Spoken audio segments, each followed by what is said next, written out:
on mobile fishing.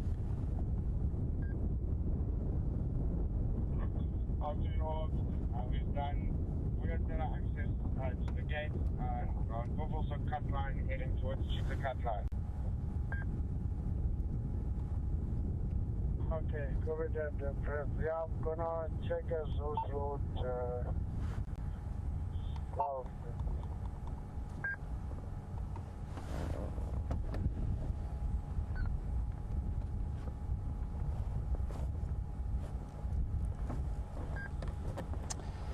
Well, welcome everybody to Safari Live, sorry. It's great to be here. It's my last drive before Big Cat Week, and we're on the magnificent Djuma and Arathusa game reserves here in Sabi Sand, South Africa. We had an incredibly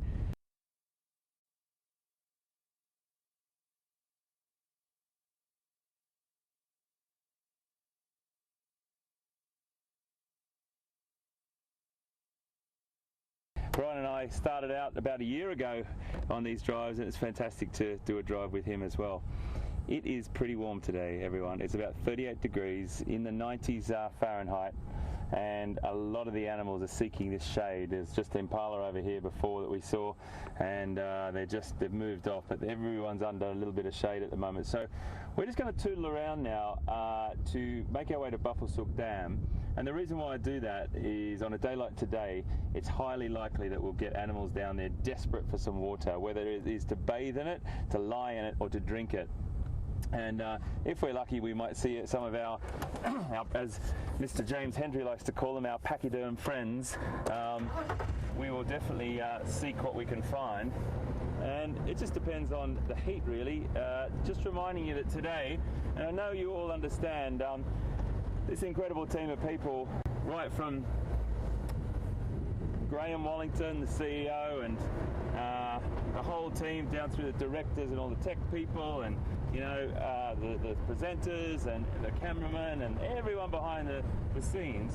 It's pretty tiring when you start at 3 o'clock in the morning and you have to go through to, probably we don't get to have dinner till about 9 o'clock. So we've decided to just cut the afternoon drive just by 1 hour. We're still going to do 2 hours, and I'm sure you understand, in preparation for tomorrow, because we do get up at about 3:30 in the morning. Just wanted to give you flag that with you, but we're still going to have a great drive.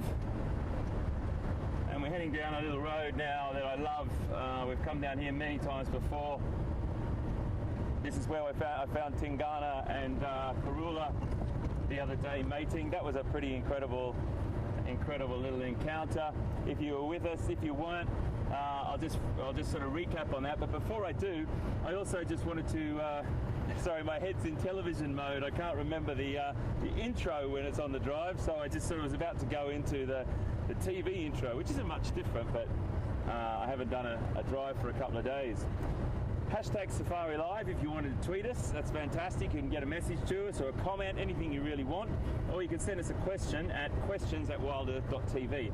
It's great to have interaction with you. Really, really important. That's what these drives are all about. You are on the biggest safari vehicle on the planet, and it's one of the best things I've ever done. So I really love to talk to you, and I'm sure if we can get your question in, we'll get to know each other a little bit better. If you're a first-time viewer or person on our vehicle, welcome aboard. And for everyone that are regulars, great to have you back. And we are certainly going to just try and figure out our day or our afternoon based on what the weather's doing. As you know, this is probably not the most conducive time for cats or predators to be about, but I always give that little story that when I was in Tanzania once, it was the middle of the day, baking heat like this, and we were out walking. It was up at a place called Active.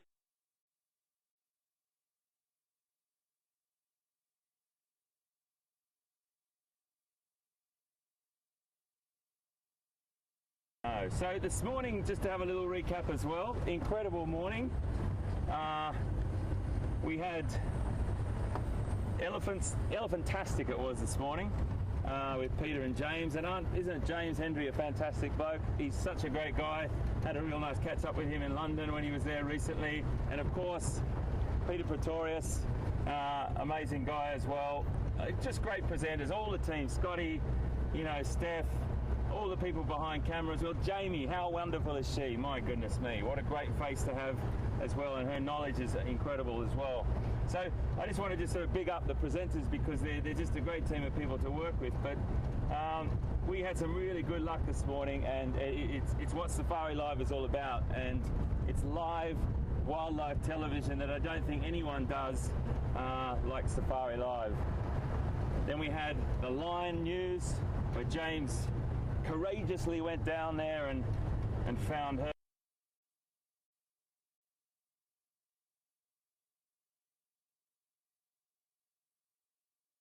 I'm sure he's really looking forward to talking to you, and we'll come back just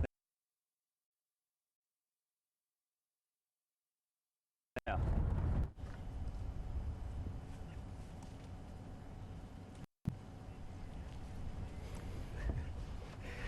Good afternoon everyone, and a very hot warm welcome to the bush. Welcome to Djuma Game Reserve for the afternoon's drive. It's a special drive. All drives are special because they're in the bush and anything can happen, but it's a special drive for me this afternoon because it's our last afternoon. We're leaving tomorrow. I'm sure Hayden has mentioned some of this already. It's a special drive for me also because we had a fantastic experience this morning, and thank you so much for being part of that, not only this morning but the last days and weeks and years for many of you. And also because it's our last drive tomorrow morning. Hayden and myself will be leaving, but I'm hoping that we will see actually quite soon again. So at least we're only saying, what's the thing, not farewell but only goodbye.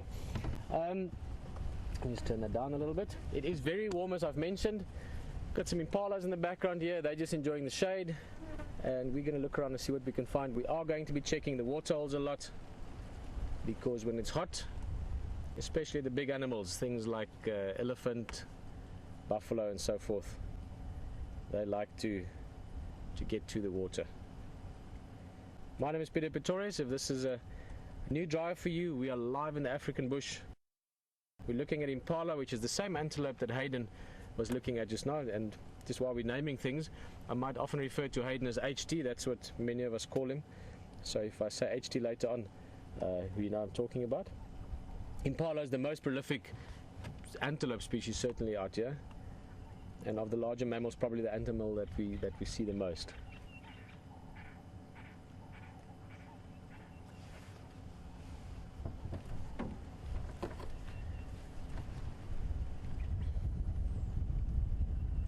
A little bit of a breeze, which is nice.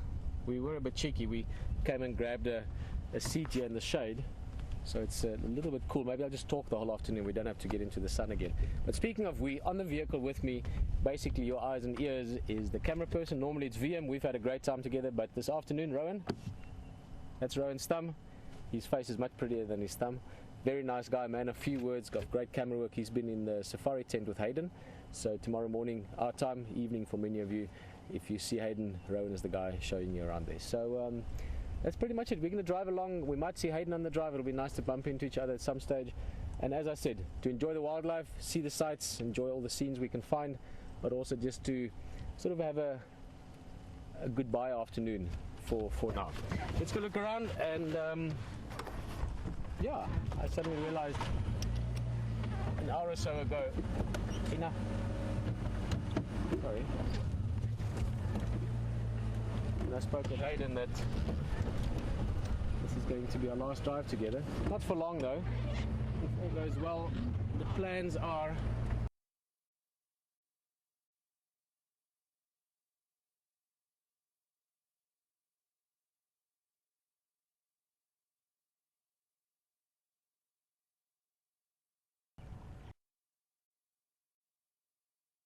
and Cape Buffalo.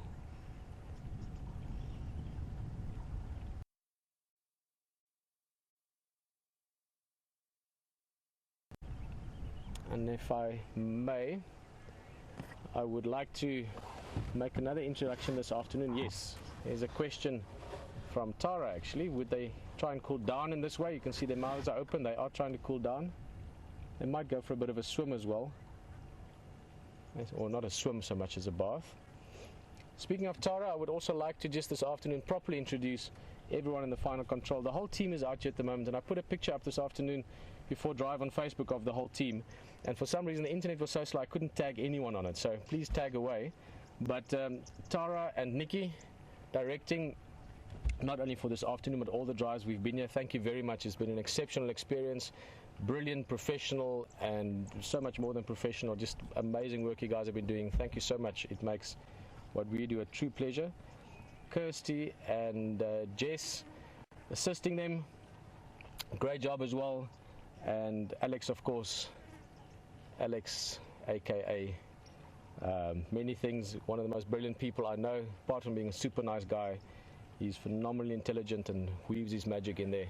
Pieter, Bryan and everyone else as well. So just a big thank you to you guys from myself and from everyone on this drive. I know many of you guys sitting on the safari know these people, are many of you don't, but without them we would not be having nearly the same experience. So a big thanks to anyone and everyone.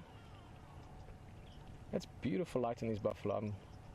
As always, when I sit next to a waterhole, I'm a bit tempted just to stay here. It's just such a nice space to be. I'm going to go a little bit forward, just to get a slightly different view of this buffalo. Just going to try and get right down this guy.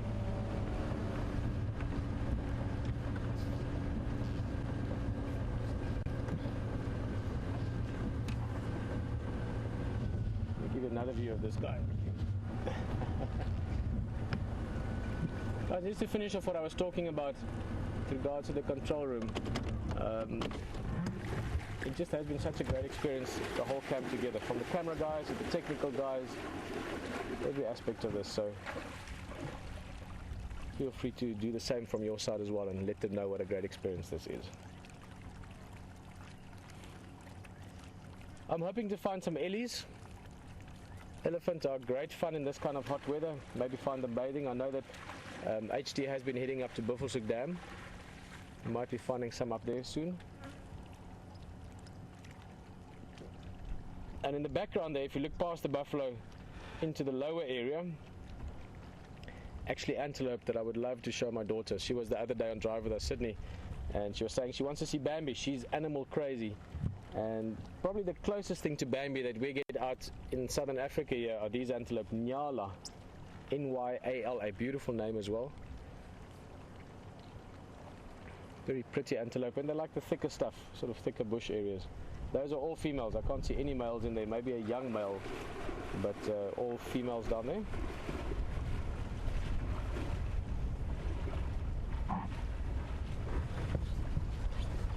Buffalo moving on, they've got to do some grazing as well, something to eat. I think we should do the same, at least partaking to the moving along part.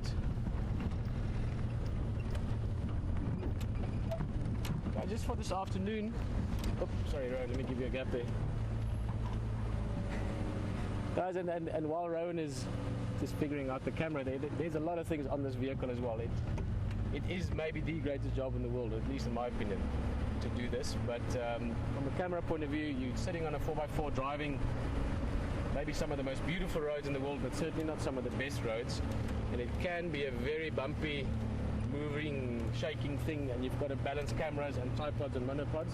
So Rowan, have fun. Don't worry if you kink something skew at some stage, or it's all part of the experience. So to prevent myself from becoming all nostalgic and talking away about all of this, I am going to go up to quarantine, see what general game there are. And sorry, I just missed a message there. We will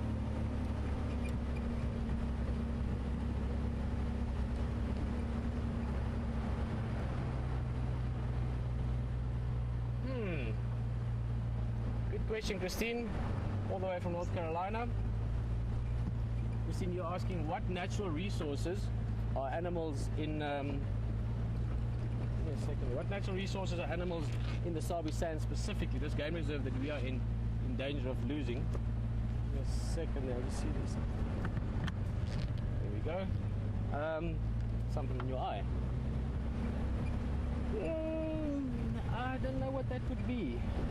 See, the benefit they have, a great benefit, is that being a private game reserve, there are people looking after these things. So water would obviously always be a resource animals are in danger of losing. But around here there are water being pumped, like that fan. Obviously if it gets very dry, that is still a concern for all the animals just because of the competition. Food, again, you know, this kind of habitat, Sabi Sand, here's a beautiful zebra.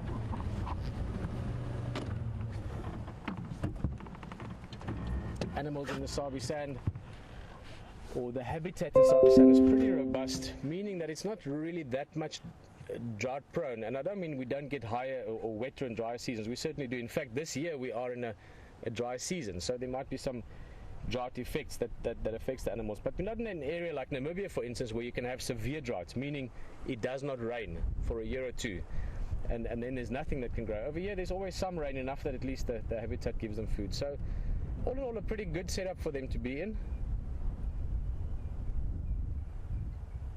I guess what other resources? Pretty much food and water are the ones that come to mind, Christine, and then, you know, freedom of space perhaps and all that. But again, they're living in a massive ecostructure. The ecosystem of Greater Kruger National Park is millions of hectares. So not a bad place to be if you're an animal. It's wild. I mean, the zebra might be very relaxed at the moment, getting a bit of grooming from those oxpeckers and enjoying the shade. But it's not impossible. In fact, it's even likely that this zebra will see lions and perhaps wild dogs within the next 2 or 3 days. So they have to be awake, but they do live a wild and free time or free life. So that's awesome.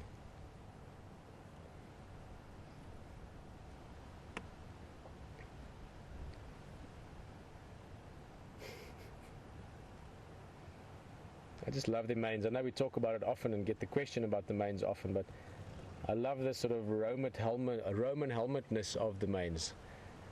Spiky look of it, the beautiful texture and the beautiful pattern specifically in it. Always fun and beautiful.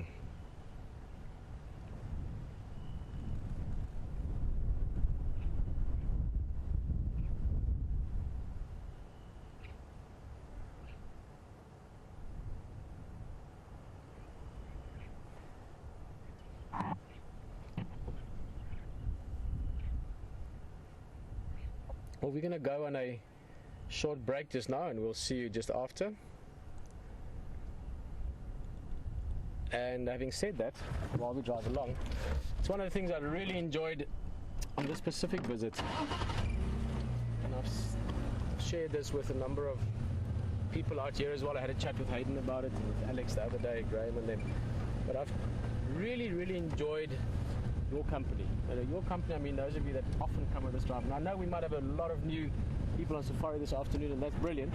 And I apologize if I waffle on too much. I'm going to try and keep it short. But for those of you that have been coming on many drives with us, the support and the friendship and the true sharing that we experience from it, the feeling that I know people on this experience have got our backs and my back, is just something that I've rediscovered. So big thank you to all of you that have been part of this for such a long time. It is a true privilege to be doing this. And why I'm saying that is one of the things I've enjoyed on this trip along was that we can now talk a little bit almost freer, if you want, in these ad breaks. Now at the moment we're in one of those. Obviously it's not an ad break, we're still here, but we are rehearsing them just to stay in that routine for the television show again tomorrow on Nat Geo Wilds USA. But that has been amazing to have that freedom, almost like we're giving it a special little window. It's not a behind the scenes. It's like join us behind the scenes. We are in ad break now. We are rehearsing these things for the show tomorrow. We're not doing it sort of away from you. We're sharing it, and that's been something truly freeing for me because previously we had to sort of just continue on. So we are in an ad break at the moment, rehearsing it for tomorrow. The other thing, of course, just see, I can't see it yet.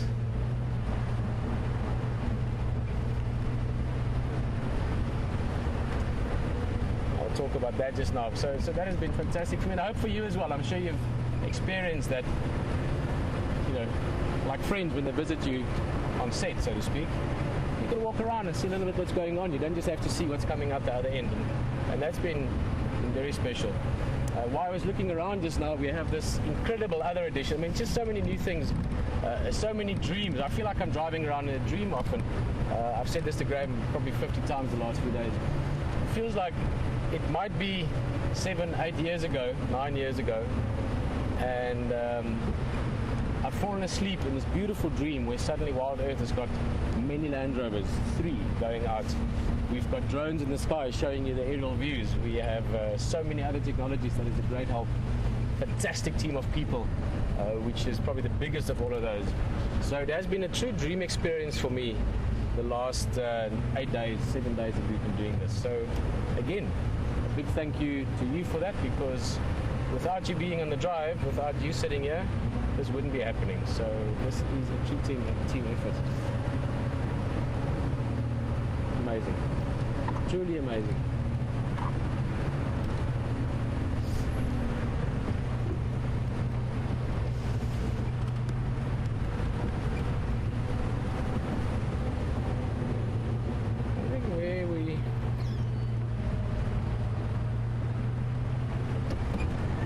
I'm actually going to turn around, partly because I know we're not going to find too much down this way. I'm just so in the habit of going to Treehouse Dam.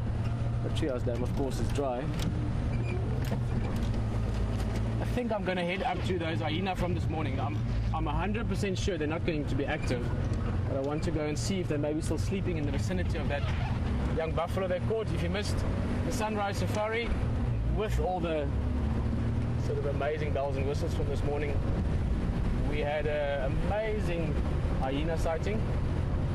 Let's go see if they're around, and also we might still bump into a bit of general game over the open areas of quarantine ahead.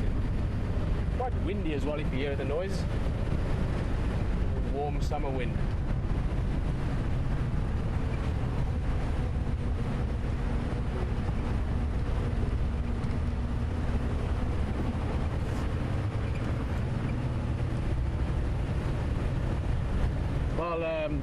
Welcome back from the break, everyone. It is brilliant to have you here. We've just been chatting along, enjoying the views, and basically just seeing what we can find. There's not too much happening, some impala, some zebra, but we are heading back towards those hyenas from this morning. Unlikely for them to be too active because it's very hot.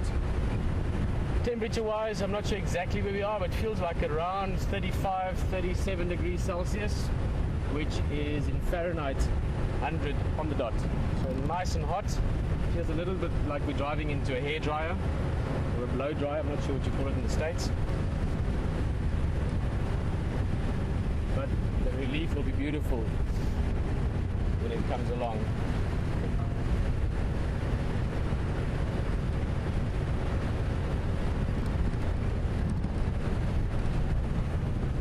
Here's another antelope. And we can show you the safari tent in the background perhaps. I'm not sure if we're going to see it. You can maybe just see it slightly in the back here to our right.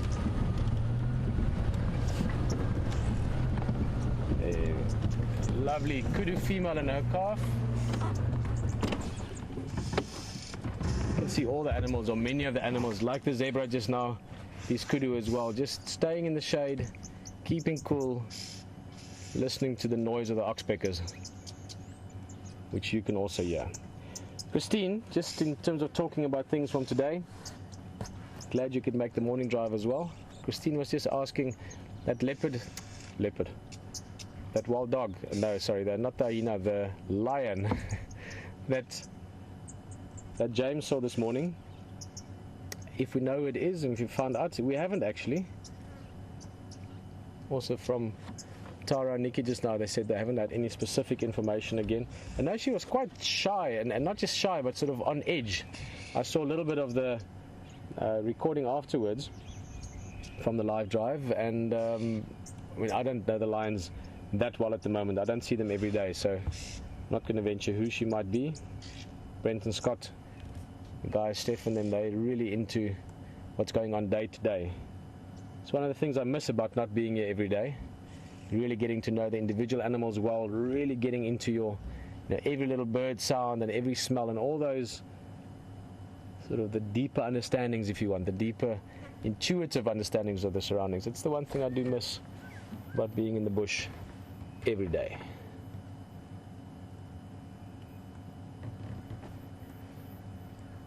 This is the plan for many animals at this time of day in this type of temperature. Keep cool, or at least as cool as you can.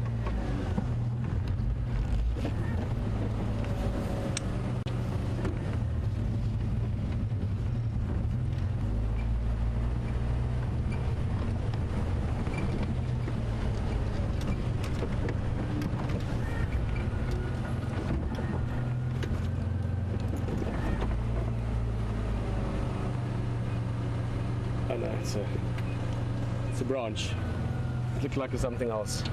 Hello, Lahel from Washington. I'm guessing Washington DC, not Washington State. Well, actually, I think Washington State. Dr. Singlet, you asked a question the other day as well, Lahel. Have I ever seen a hyena change social standing? If I'm understanding your question correctly. Well, not that I'm aware of. I might have seen it happen without knowing about it. But again, that would be because, you know, you don't necessarily know exactly where did the different hyena fit into the structure and which individual is which one. So I'm sure it does happen sometimes, but it's not something I've specifically experienced.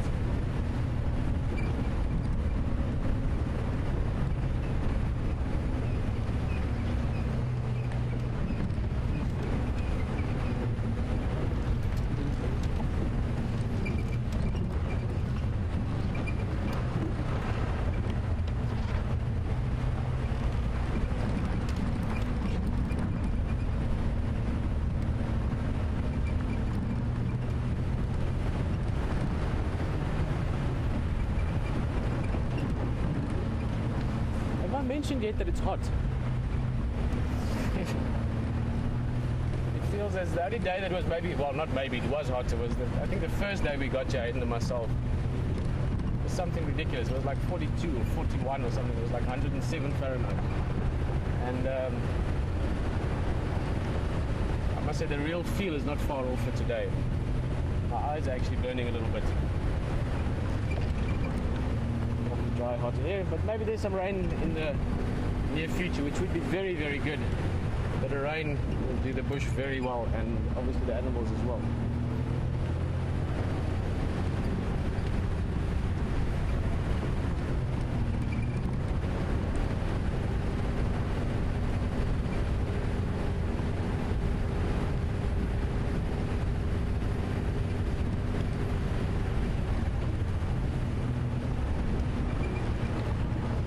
Lots of tracks, but all old tracks from last night. Hyena, zebra, wild dog still from the night before as well.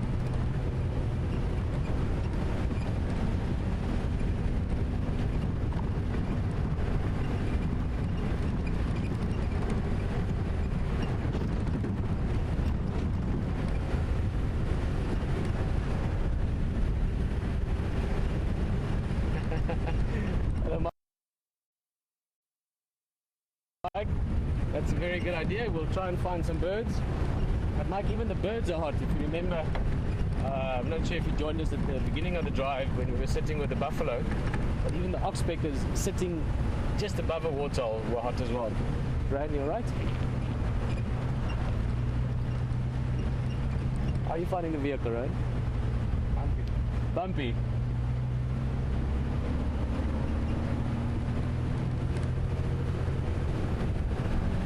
So we'll keep looking for anything that's active.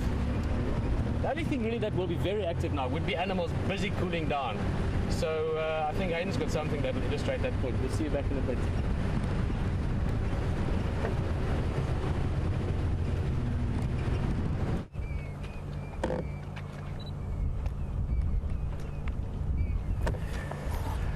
Well, well, well, look what we've got here, my friends.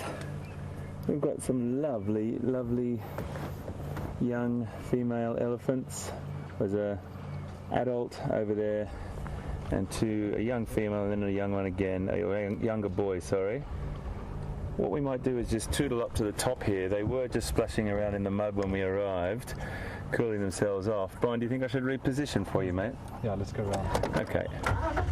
Isn't that lovely, folks? I thought there might be something up here on a day like today. This is the only water source really around this side.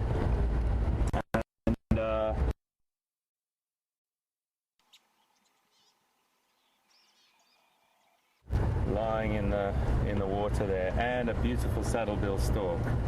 Beautiful, beautiful male saddlebill stork. Lovely shot, Bryan, there, hey? Let me just reposition one more time for you. I do apologise.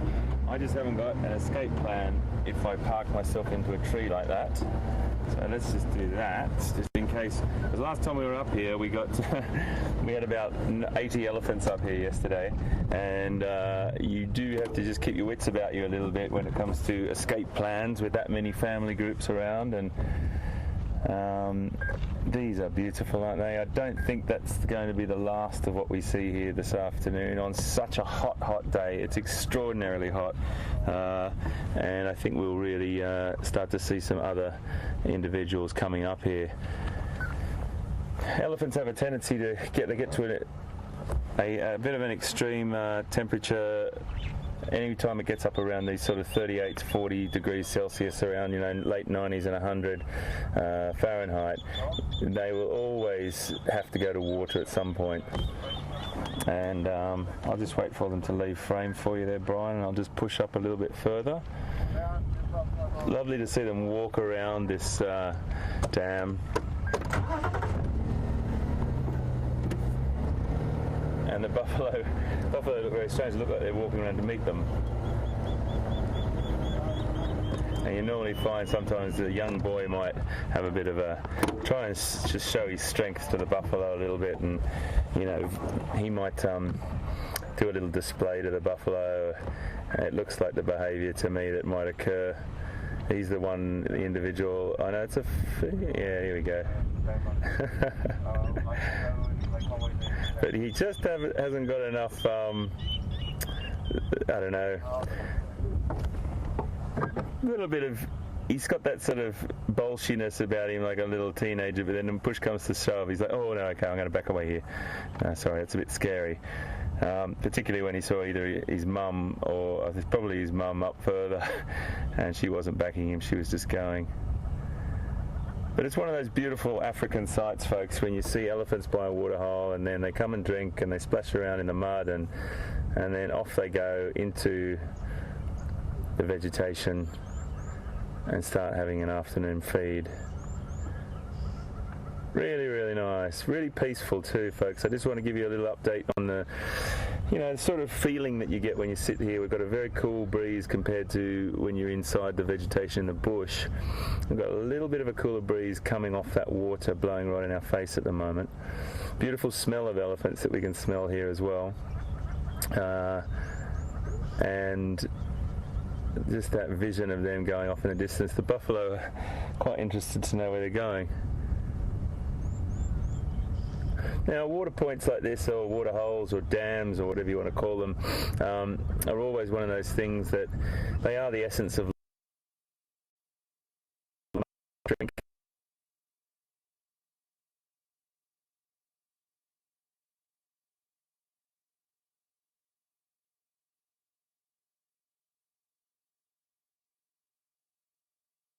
And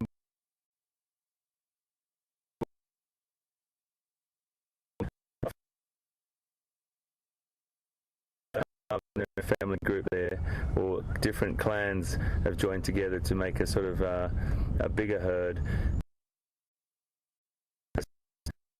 Numbers of 3 boys like that, even a couple of boys, they get quite full of themselves, buffalo, and they're normally pretty good. Unless you had a big lion pride to take down, they wouldn't really choose to take down a boy that size. But the point is that this water point is, as I said, the essence of life, and animals have to come and drink in this heat. The rains are on their way, there's no doubt about that. It's just a matter of these water points drying up slowly but surely. Viatella Dam, or Juma Dam, or Gowrie Dam, there's so many names for that dam over near the Final Control Centre. It's definitely dry, and you get a couple of animals going down there to get a tiny dribble of water if they can, but there's nothing really down there at the moment. Treehouse Dam is just a little mud wallow at the moment for buffalo, like these boys here. But this bird is one of my favourite birds in Africa, and it's a saddle-billed stork. Now I'm pretty sure, Bryan, I'm just going to have a look through my binoculars here, but I'm pretty sure it's a male. The male has a brown eye and the female has a bright yellow eye. And normally he's right behind the tree, so I'm just trying to figure it out if I can see him. Yes, it is the male. It is the male. I don't know where the female was. I saw them actually roosting in a tree the other night when we were driving back late. Bit of wind on the microphone, folks. As I said, there's a breeze coming right across that water. Beautiful bird, saddle-bill stork. I'm just trying to get my little book once Bryan's just coming back. But just give me a second and have a look at this beautiful waterhole for a second while I find my app. I love this place. We've seen so much up here, so many beautiful things.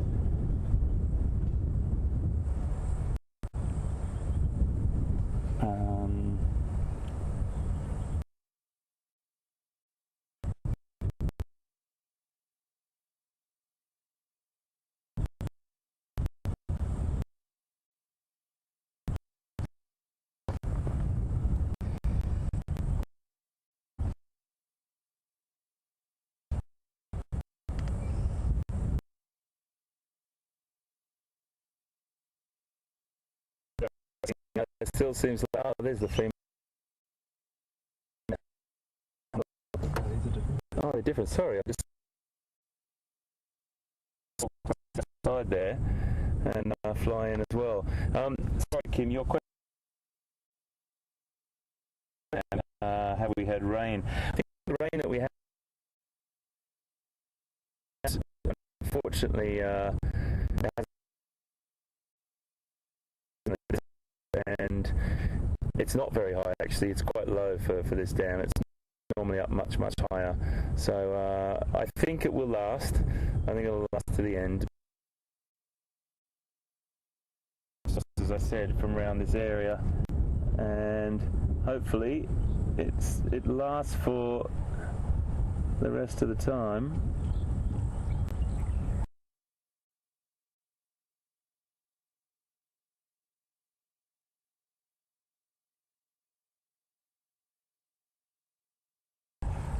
For these animals. Yes.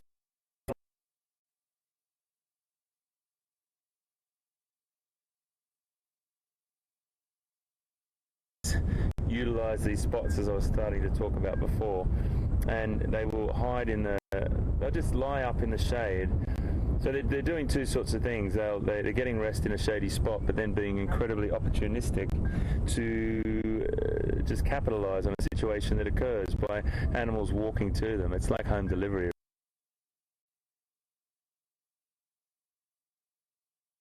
Really. And right over here, Bryan, just ahead of the vehicle, if you can just pan around.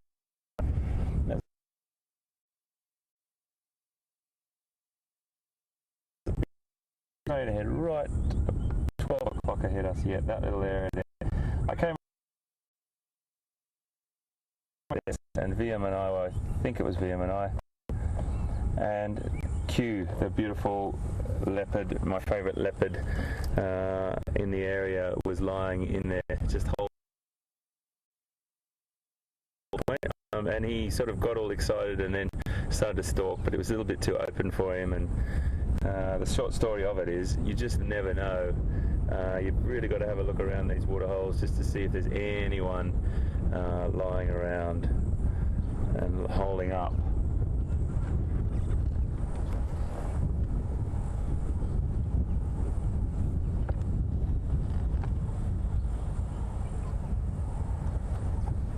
So those saddle-bill storks over there, he's the tall one, which we were just talking about then. They get up to about, what's that, 150 centimetres, I think they are, 150 to 170-ish, which in feet is about 5 feet tall. It's quite a big bird.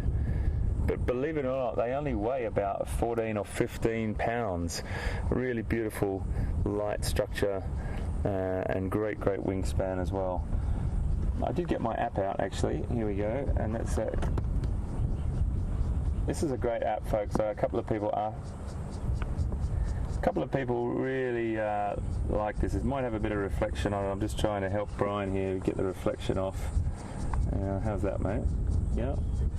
This is a great app, folks. If you do want to get an app on your phone or your iPad, African birds, it's probably the first one that comes up when you Google it, and it's the ebook of Southern African birds, and it gives you some great snapshot information.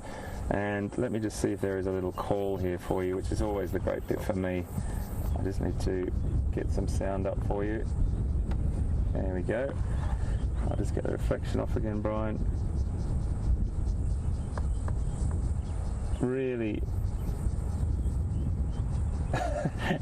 And it's not working.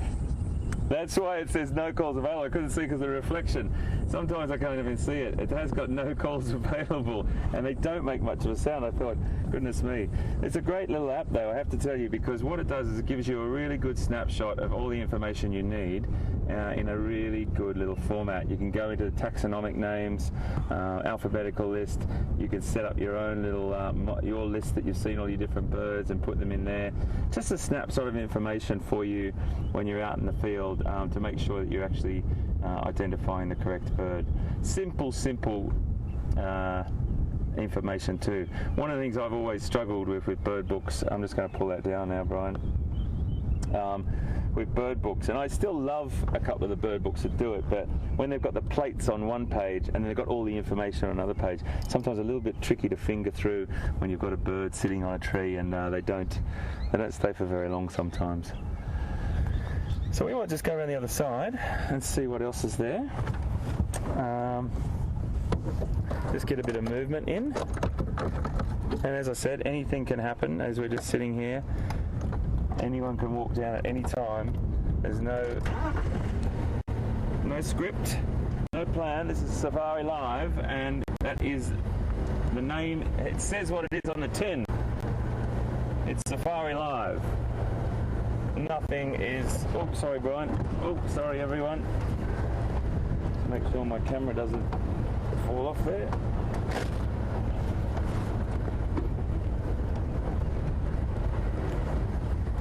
Like an elephant superhighway down this road. There's so many elephant come up and down this road. And that's what I really want to see this afternoon to finish on. I'm just going to zoom down this little dip here, folks, because the signal always drops out.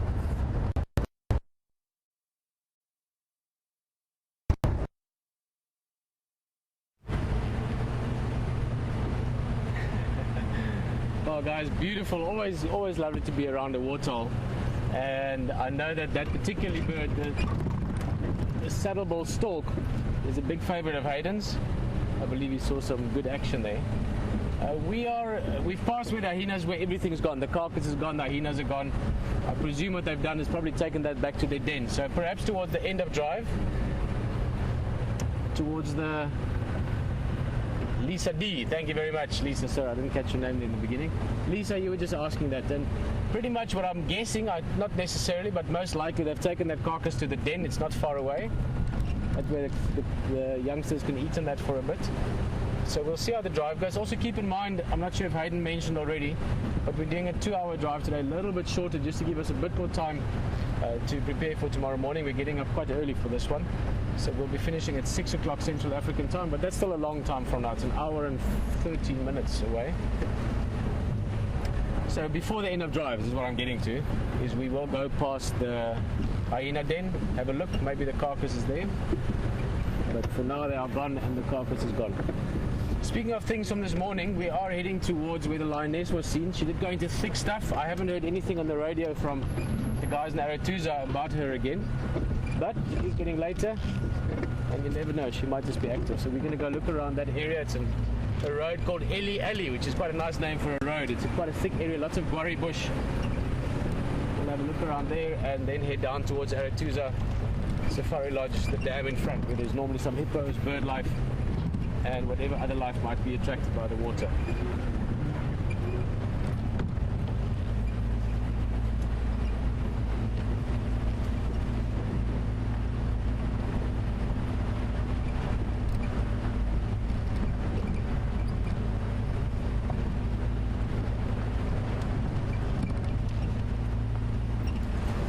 well. Question all the way out of Arizona. Hello, Lenny. I must say, beautiful state. I've not spent much time in Arizona, but I've driven through it, and it reminded me in many parts of Namibia, actually, and South Africa. There's a lot of similar areas to our sort of savanna type landscapes. Lenny's asking, what's the most lion I've seen in one pride, or how many members in the pride, the biggest pride I've seen? Lenny, I'll be honest with you, I can't remember. I've seen a lot of prides in my life, and I can't remember. I'm not even, I'll have to ask some of you guys that know the lion prides well, what's the most lions we've seen during the days that we've been here? I know that one of the prides in here were up to 20 something at one stage.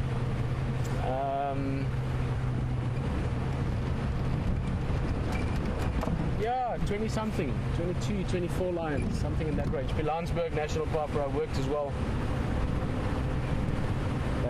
Reasonably good sized prides there.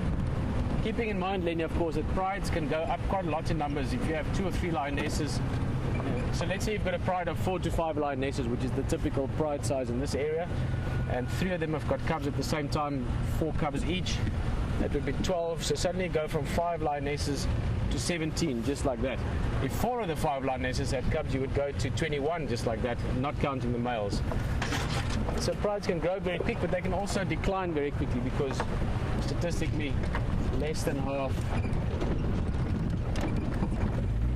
of lions actually make it to maturity. So quite a bit less than half in areas like Sabi Sands where there's a lot of predator density.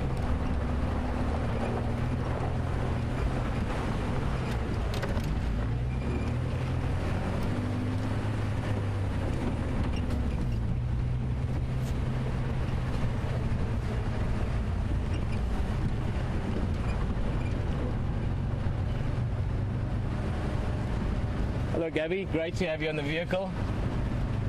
Gabby is you're 7 years old now, huh? How's your second year in school? I think it's your second year in school. And you were just wondering if the Kahumas and the Styx pride, those are 2 prides that we have here, if they were to bump into each other, possibly without cubs with them, would they fight?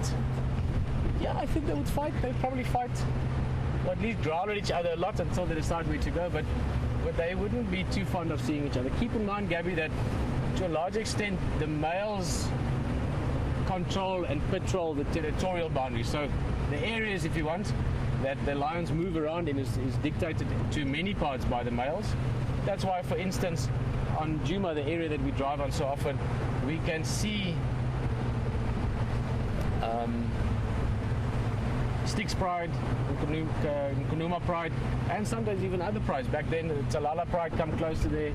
Back in the day, we used to have some other prides as well. So the females do sort of move around a little bit into each other's areas. The fierce protection of where they stay, you know, if there's really big fights, that's normally between the males, Gabby. Such a beautiful open area. I was hoping to see something. To see some big space around us. And very dry. At the moment, almost daily, you can see that little bit of growth that started from the rain we had 3-4 weeks ago. It's getting scorched away now. Time for some rain again.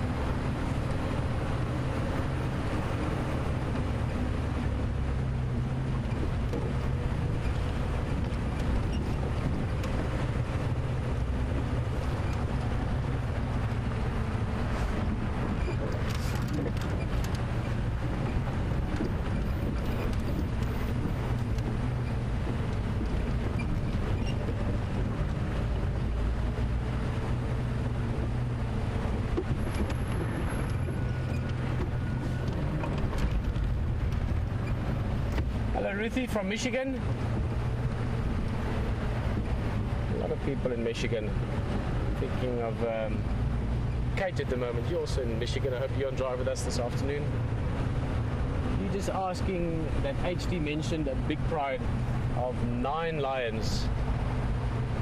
I know Hayden talked about that the other day as well. He's very excited. We're all very excited. A little bit apprehensive maybe about what that could mean for the other lions in this area. 9 lion coalition is massive.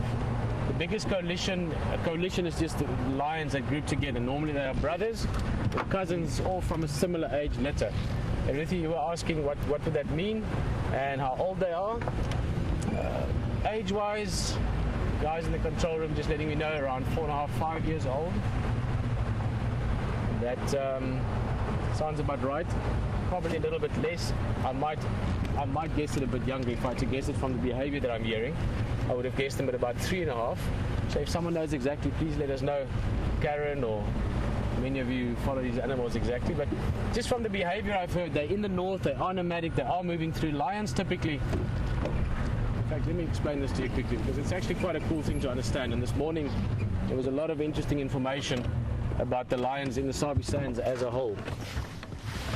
So I'm going to spend a few minutes at this because it is really interesting. Let me just find my seat. There we go.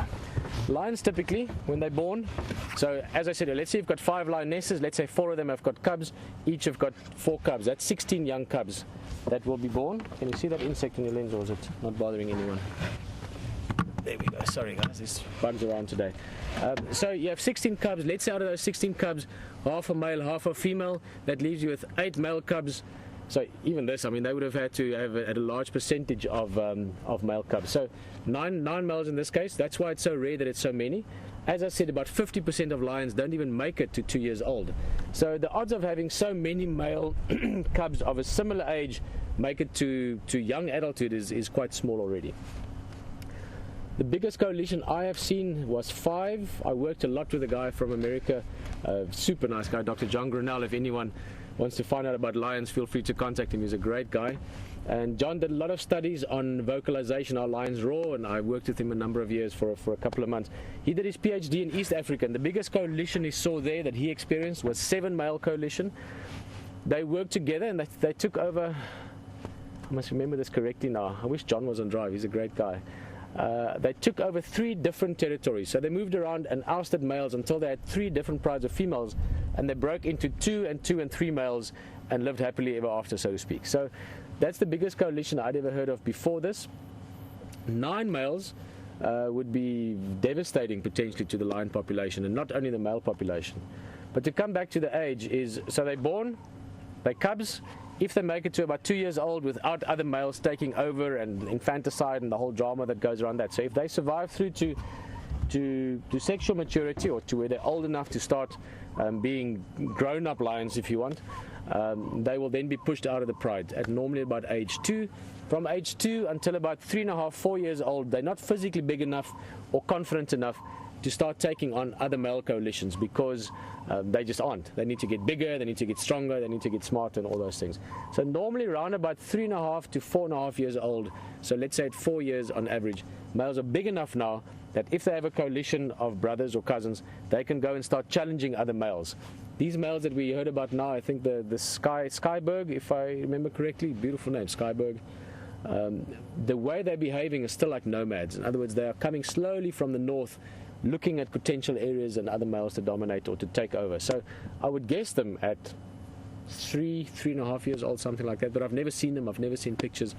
So if any of you know something more about them, please send through the information. But on a pure numbers point of view, even if they weren't 4 or 5 years old, the age that typically males become dominant at, just because they are 9 lions, I mean, you could have 9, 10-year-olds band together, and they're going to take out 2 or 3 adults just because there's so many of them. And that's pretty much the story with these lions. So it might just be that they get confident quickly, and even at an age as young as 3.5 or 3 years old, they'll start challenging other males just because there's so many of them. And obviously there's confidence in numbers, and that is going to be a fascinating story to follow if it comes as far south as where we are, which is not that far. They have to move through probably 2 or 3 more lion territories than they in our area. So certainly something we will keep our eyes and ears open for.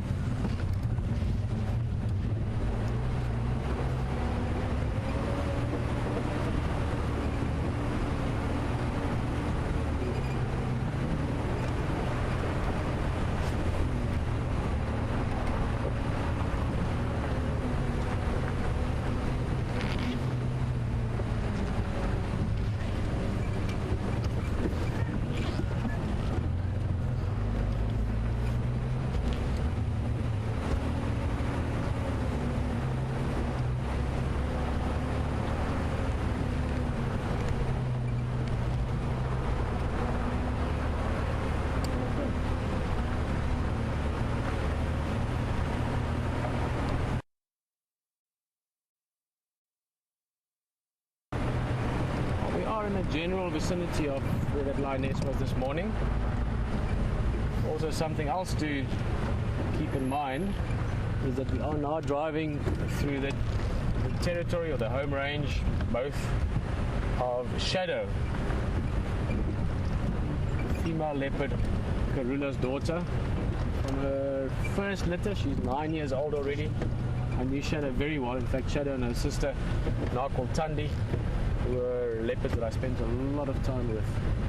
Very soft spot for them. Shadow is quite shy. We don't see her very often. She, of course, has that male cub, the young male cub, Zindile, which has been going through a lot of drama over the last few weeks, months even. Interesting story that we will sort of keep an eye and an ear on as well over the next while. Actually, a fascinating story, all that's happened there. It's worthwhile telling more in detail.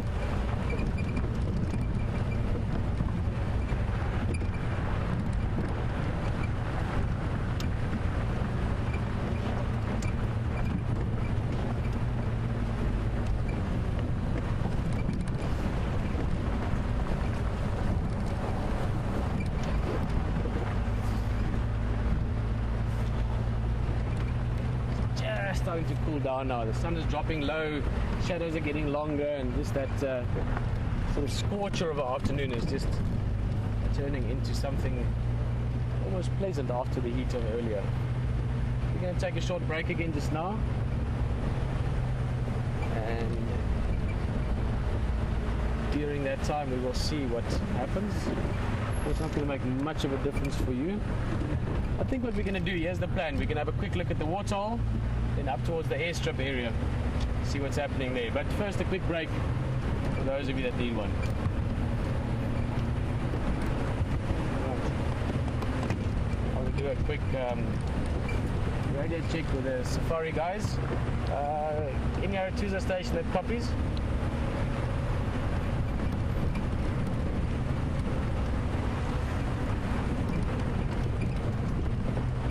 Good afternoon, stations. Pieter from WildEarth, just approaching Aretusa Dam area, and wondering if there's any updates in the vicinity of here or airstrip.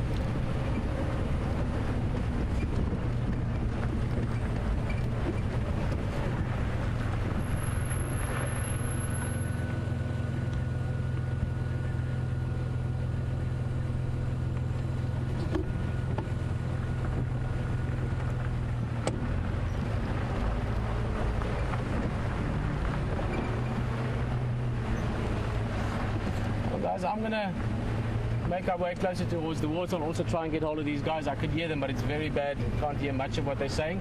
But for now, Hayden's got some more things to show you. I will see you back in a bit.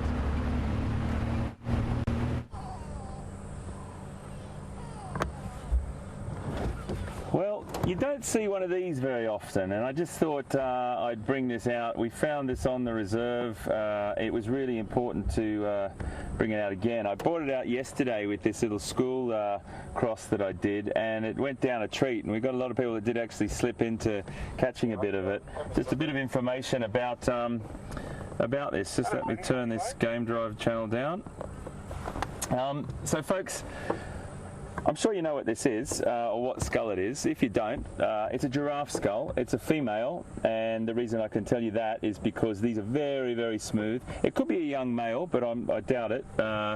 It looks like a female by the size of it, and this is classified as a mizzen horn, M-I-Z-Z-E-N, middle horn or mizzen horn, and then there's these two protrusions at the top here, which are the main ones that we see that a giraffe is pretty characteristic of.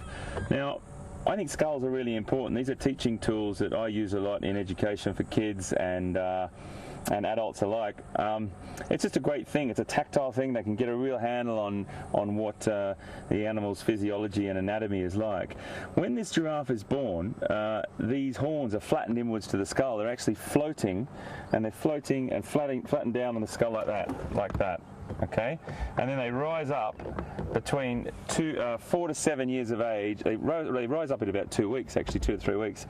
And then what they do is actually fuse or connect to their skull between 7 years of age. Now, it's very difficult to see here, Bryan, but there's sort of a line around here that looks like a different section. It's very, very tricky to see. But over that time, that cartilaginous sort of area has had a process called, sorry, these are really ridiculous big words, aren't they? Ossification. You're probably never going to use that again in your life. But anyway, if it wasn't for ossification, we'd be a big bag of blood and organs and stuff sitting on the ground. It's really important because it's the process of where these cells in our bodies actually change and become bone or calcify. So that's what happens. And the reason why they are flattened inwards to the skull, if you didn't catch it yesterday, and I think it's really important stuff to know, you see sometimes a giraffe, when they're born, their horns aren't sort of standing right up. You see them a couple of weeks later, and eventually they stand upright. I hand-reared a giraffe when I was a zookeeper about 20 years ago, and you used to be able to hold onto that little horn, and you could move it. You could move it on his skull. It wouldn't hurt him. You could just move that a little bit and feel how it was floating there. But it's really important stuff to know. They do that, it just gives a little bit of an easier birthing situation. They're flattened inwards to the skull. I'm sure the mum is appreciative of that little modification through the birthing process, and I think I'll leave that rest of that to your imagination. But the most important thing is that this giraffe he's being used as a teaching tool. And great teeth as well, great teeth, big grinding molars there. There was a jaw down the bottom here as well, with grinding molars on the bottom as well. Teeth at the top of the, at the front of the bottom jaw, but not at the top of the front jaw. Hard grinding plate. That beautiful big tongue that comes out 40 centimeters, 45 centimeters, about 15 inches of tongue comes out, grabs that foliage off. You've seen it all before. We've all seen that sort of thing. But that's how it works. And it comes back into these teeth and grinds it up, swallows it down into the digestive system. But the great thing about these guys are they're ruminants with all the other wonderful hoofed animals we have here as well. So just a little bit of information. Now, I thought the interesting thing I would tell you that for is have a look at the water hole here and just have a little scan around there, Bryan, for a second. And the reason why I said that is because giraffe are one of the animals I wanted to talk about down here. I'd love one if one walked down, but this is an incredibly vulnerable time for a giraffe, as you can imagine, the tallest land mammal on the planet. When he or she comes down to drink, even with little ones, lowering that head down into that place where they can't see a thing really other than what's right in front of them and just on their eye, on the water level, makes them very vulnerable. To pull their head up really quickly, it's probably the animal that's most vulnerable at a water point. So when they do come down, they splay their legs sometimes right out wide, like that sort of thing, and bend their knees sometimes, the big boys, get a quick drink and look up, and then go down and get another drink. But that vulnerable point, that vulnerable place, we're going to stay seeing at for a little while and just see what happens. It's really not that fantastic to drive around in this heat. I thought, let's just park out here and see what happens and see if animals come to us.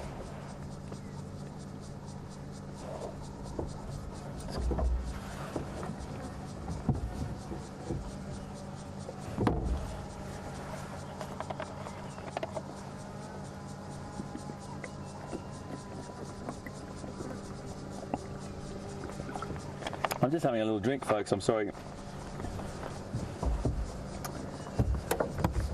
It's one of those things that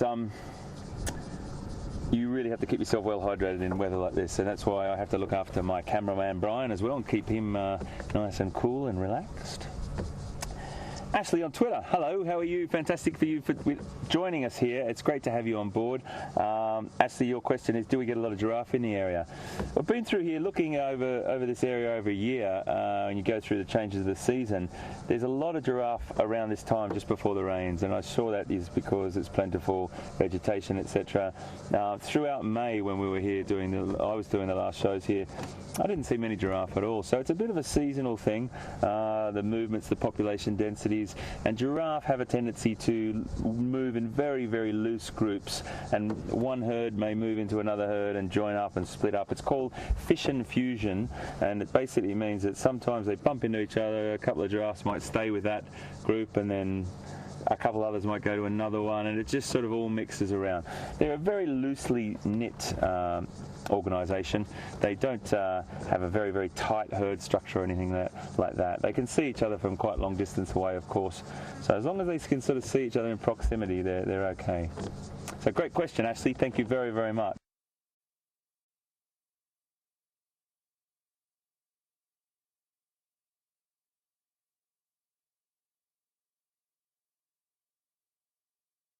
Like that. They can see each other from quite long distance away, of course.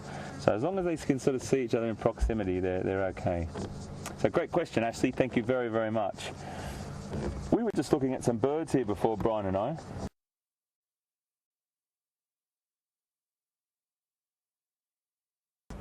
How those drainage lines feed into this dam. And a drainage line is just another word that was used down in this part of the world for a little water course after it rains. All the rain starts to fall into the lowest point. Okay, another nice little bird across there, Bryan. You can probably get him in shot if you... It's a little blacksmith's lapwing. Blacksmith's lapwing. It used to be called blacksmith's plover, which I preferred. I preferred a lot of the old names, and the reason for that, and it's a common bird, I'm sure all the other guys have shown them to you before, but they are a real pretty little bird, really, really lovely, always found around the edges of, well, not always, but a lot of the time around the edges of water points like this. It's really he's a little bit far away, isn't he, but pretty bird. Let me show you just here, let me just put my giraffe skull down. Oh, there we go. My giraffe skull there. And I'll just show you on this little app here again. Great little bird. Might just get a little bit of sound up for us this time. And I've got this just on my phone as well. Talk about a geek. Bird apps on my phone, bird apps on my iPad, bird apps on my computer, yes. It's great stuff. This is a juvenile, this is the adult flying, and this is the adult what looks like that little bird across there.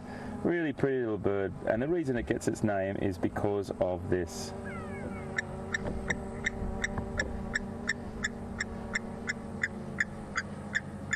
And that little noise there is supposed to be, a lot of people thought it was a similar sound to a blacksmith hitting his anvil. That one, quintessential African sound.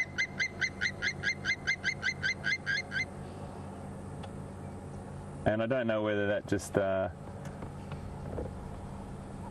attracted another one in, but another one just flew in on the other side, right across there, Bryan. It's right on the other side, so far away. I do apologise. There's 1, 2 near there, 2 there now, and just came in. Now, just a little note on bird calls. Oh wow, look, a hammercop's just flown in across there as well. Bryan, just to the right of that.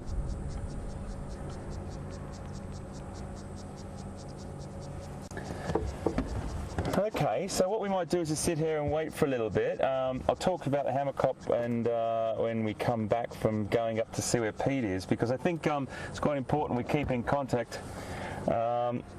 Really, really important that we've got a tracking team out there. It's normally Brent and Scott, the Bloodhound gang, and probably Steph as well. They all stick together like little bloodhounds, and they always come up with something, and they've got our fantastic expert trackers with us as well. So we'll cross to Pete, and I'll come back and see you just now. Sorry, Oh wow, cool. Sorry guys, I'm listening to 3 different places. Let me turn the game drive down, switch the car off. I was listening to Brent and to the guys cutting. I'm so glad you decided to cut us now, because I was hoping we could do this. Yeah, I'm having sort of a last afternoon, take it really easy and say how's it to everyone and thank you drive. So perfect example. Can we start on this side, please? He's got one of the coolest names I've heard in a while, Bright. He's an awesome tracker. He's been one of the guys really helping out. Moving along, this handsome young man over here, Stefan. He just came back from his brother's wedding over the weekend. Hope you had a great time. Jeffrey, ND or NP? NK, sorry, Nkurule. Nkuruleko, what a beautiful name. Nkuruleko is helping us with the satellite uplinks. Not sure who this guy is. Some of you might be able to recognize him. He's very quiet around camp. He doesn't really feature much. So, of course, James had the lovely lion this morning. We just found out it was a sticks lioness. I spoke to the guys. I don't know if anyone knew. And then Mr. Cool in the back there himself, Scott. Dennis. Yes, and Brent. Guys, these guys have been doing an awesome job, not only on the walks, but on their feet, very often covering lots of ground, nice and fit, and the walks and the tracking and everything. So great to be able to say thanks as well. And yeah, good luck to you guys. Stefan's driving, so hold on. All right, so we're going to go look. It's basically to the west of that little dry pan at the viewpoint, eh? Cool. Yeah. Funny boundaries there always. It's like one of those funny, like, yeah. If someone starts doing this, I just back off. Yeah. Cool, guys. Good luck. Have fun. See you later. Cheers. Oh, what a pleasure to bump into the guys down here. Right on one of the boundaries now of Arathusa. So we're about as far west as we can go in our traversing area, the area that we can drive around in for the safari. Guys, it might break up. We're going to go through a dip. We are sort of testing signal in this corner as well. So if it breaks up, I will come out the other side unscathed.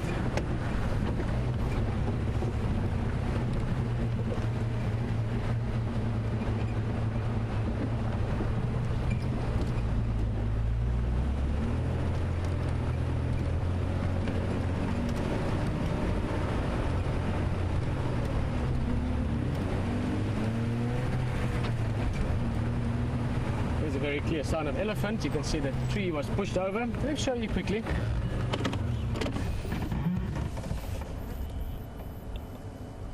Elephant often do this, push over trees for one of two reasons: either to get to the bark, or if it's been raining, to get to the roots, because then the roots pop out as well. Otherwise, if you look up towards the top of the tree there, in this case that's what the elephants did. They push the tree over, and if you look at the little branches along the edge of the tree, a little bit up more, sort of right towards the top there, Owen.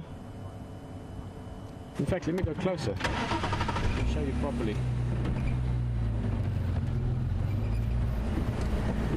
So in this case, just the top branches, these little twigs right at the top, is what they would have been after. So the nice new twigs, the new leaves.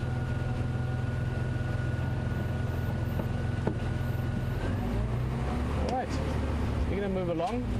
The shadows are getting longer,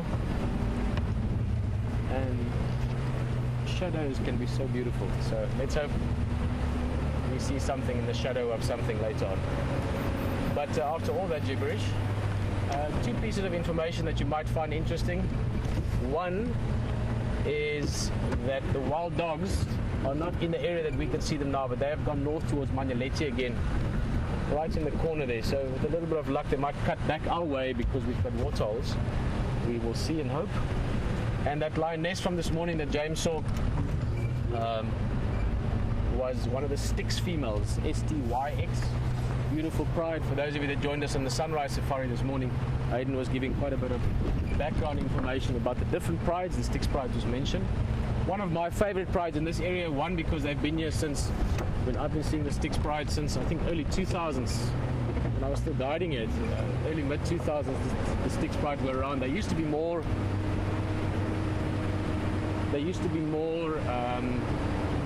east and south.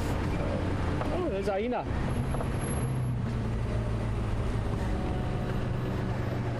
Let's go a little bit forward. There's another one coming, but I'm just going to pick a spot in front here.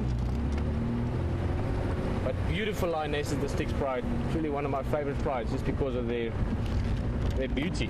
Big lionesses, but just really pretty as well. And this, of course, is spotted hyena.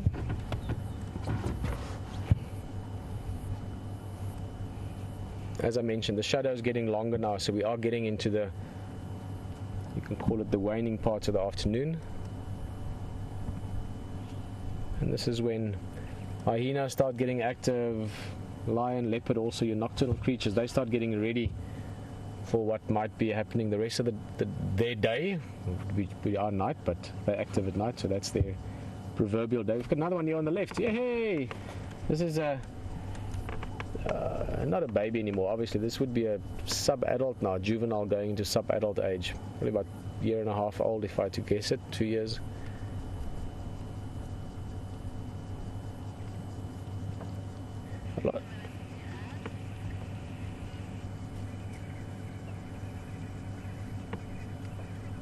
Always much prettier when they're still young. They've got that sort of fluffy look to them.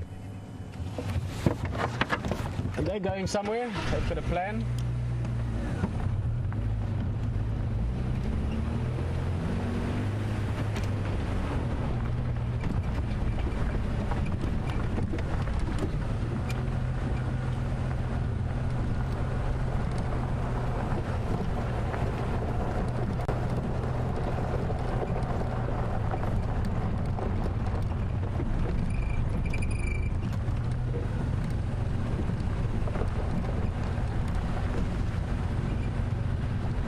Thank you very much. So we're going to move along from those hyenas.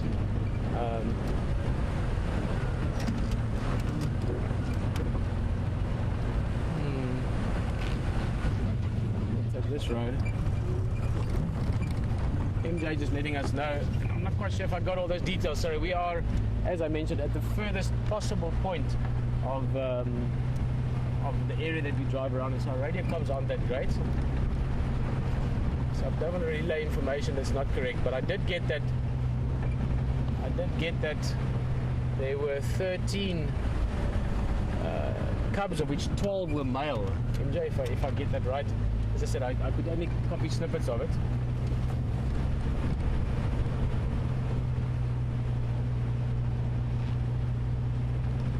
But there's a little break coming up, and we'll talk about those lines a bit more, but I think I'd rather do that later on when I can get the proper facts. MJ, thank you so much for the information, but information is a funny thing. If you don't get all of it and you get little bits and pieces and then you say it for fact, it can confuse everyone after. So we'll get those later on.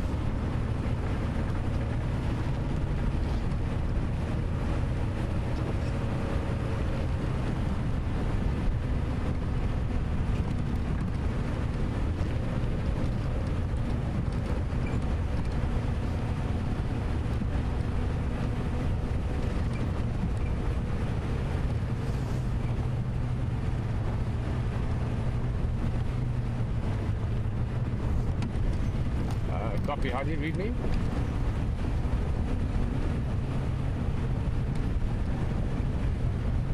Yeah, I've got you much better as well. But so, confirm this coalition we're talking about now were born in 2007, so they are 8 years old.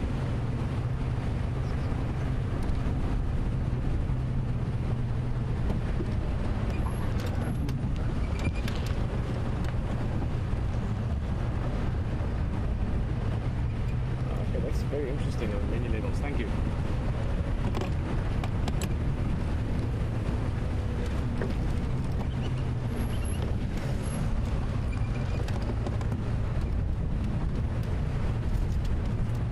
Guys, Pieter, WildEarth is my radio was down for a little bit. I just want to see how the lineup's looking. Copy, thank you guys. If someone else is close by, they're welcome to pop in. I can take a bit more time. Otherwise, I'll be there in about 5-6 minutes.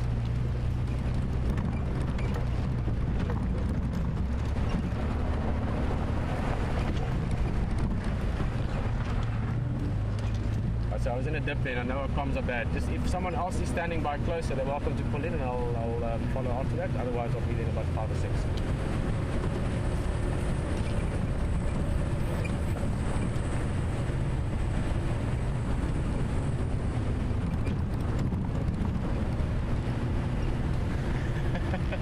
Okay, guys. Just the things you can see. Sorry, for a minute there, I wasn't sure if I'm on a live vehicle or not. And I realized we were in ad break and you were still with me because I was talking to everyone. Just shows you how comfortable we're getting. And I've compared this once way that you forget about it. And it's nice for me to start experiencing that. I mean, I'm sure it scares a few people back in control. So, well, yeah. We through this rehearsal ad break shortly, but it's very exciting for me to become so habituated with your presence that I really do not feel that separation anymore. forget about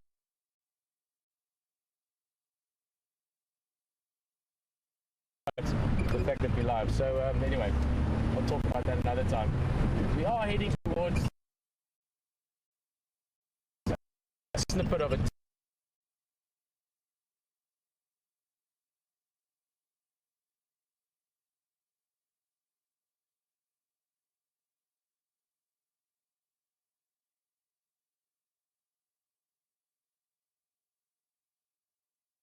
Feel that separation anymore, and even forget about the fact that we're live. So anyway, I'll talk about that another time. We are heading towards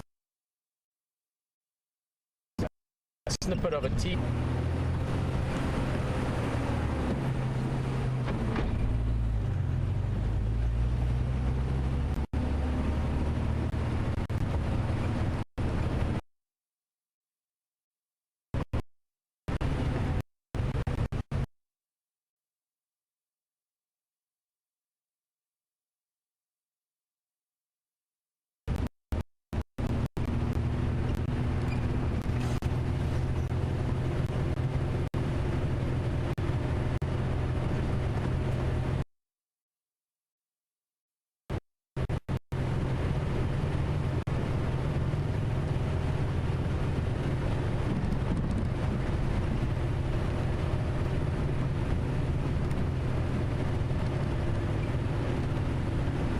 Guys, so we just had a little technical thing to sort out there, but now we can answer some questions again. Signal's also good, and we are heading in the right direction. Ashley, you are asking how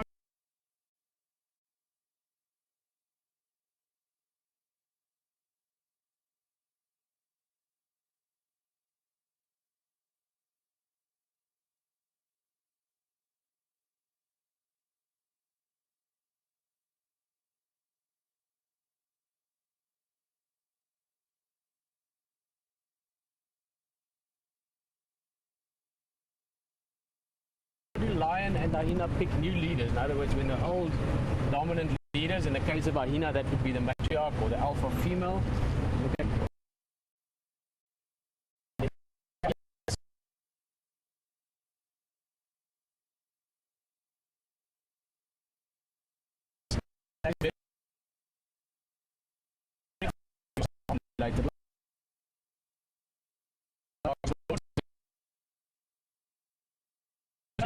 In an open area here, you're going to see a little bit of sort of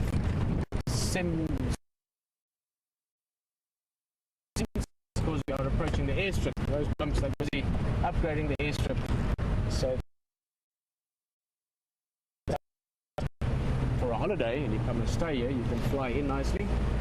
Otherwise, wildlife here. Yeah, it is a little bit of progress. Lovely hide there. This is a hide that they use at the small hole, just to show you around quickly. The rainy season. Now it's a bit dry, so it's just a patch of mud. Well, hard mud really.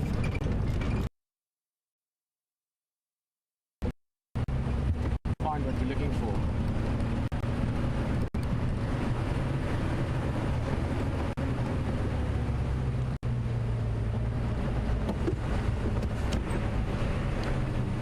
Stations at Ingwelak, can I join you?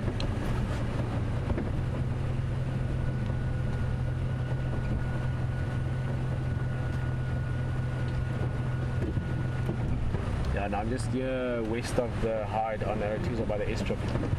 As far as I know, I can pull in, thank you.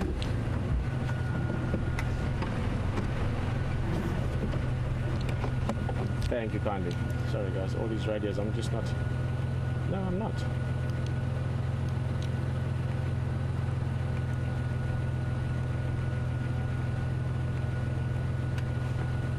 Hey Shbaba. It's alright, I know most of these guys, we'll be fine. Let's go have a look. Well, I'm actually really excited about this, because if we're going to see what I think we're going to see,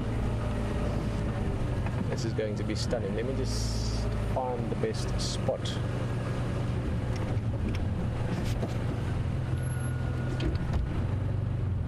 Awesome. Oldest signal of all. hand signal.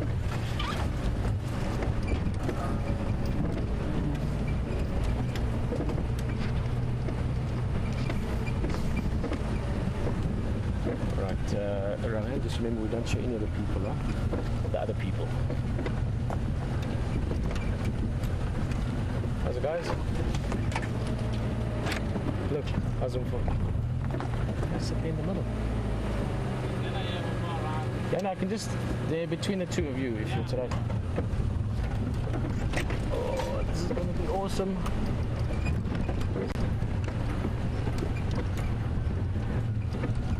Literally going to be like seeing an old friend.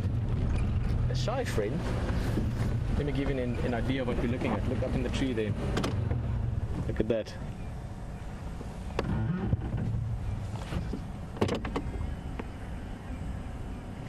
Now that is a, well, it's dead now, so it's just a carcass. That was a duiker.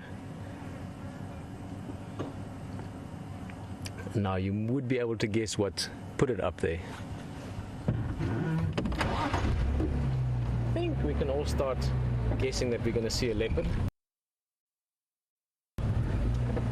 And I'm not going to tell you which leopard this is. You're going to have to help me ID it yourself. And I'm going to have to speak very quietly because we have perhaps the most severe camera gear I've ever seen. Look at that.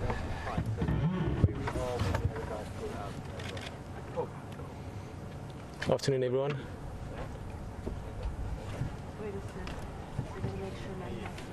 Amazing.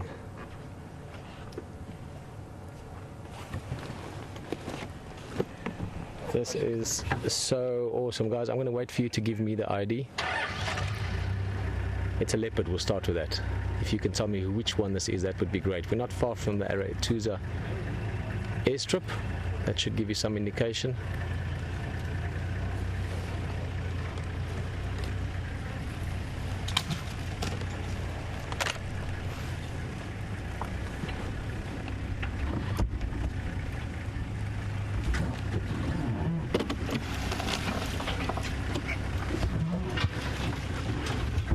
Hello, Jerry. Do you mind repeating that question again?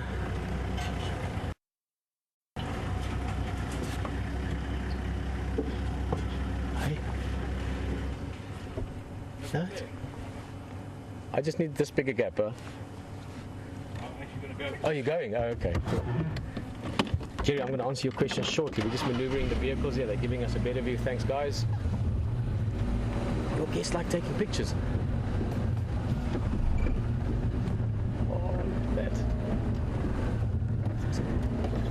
It looks like your guests are into photography. It looks like your guests are into photography a little bit. I don't know. There's at least a couple of decent cannons on there. Thank you very much, Thanks, guys. Jerry, you were asking. Sorry, we just have to maneuver. There's a different sort of hierarchy of vehicles here than on the other side where we drive. Oh, she's up. Beautiful.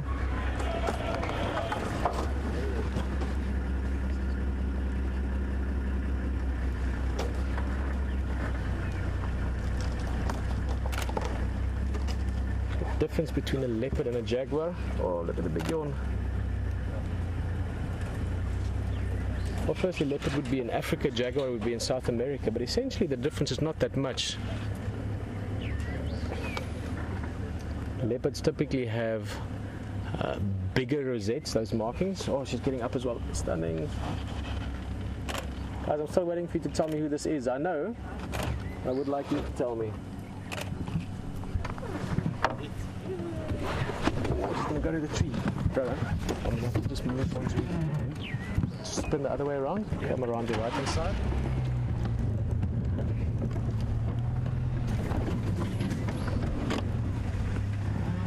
Oh, watch this. This is always a stunning thing to see. I think she's going up towards the tree. See? No, she's just behind the bush at the moment, so just in that bush behind, but she stopped for a second, but I think she will move again shortly.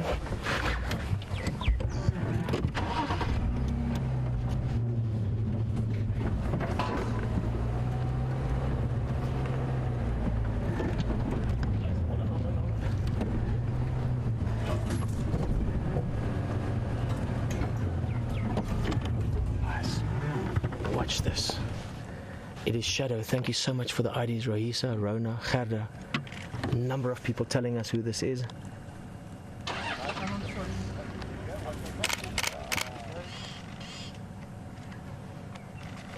Oh, stunning.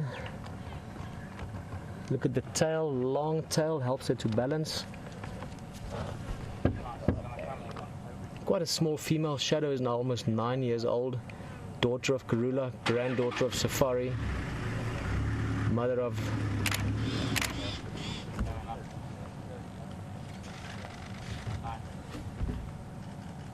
I've just gone blank. Excuse me a second. This is just too awesome. Let's just see if she moves. She's taking the carcass. I wouldn't expect that she will move it, or not move it away from the tree. She might just reposition it. I think that's what she's doing. Whoa, piece fell. Luckily there's no hyenas yet. That's why she could relax on the ground earlier.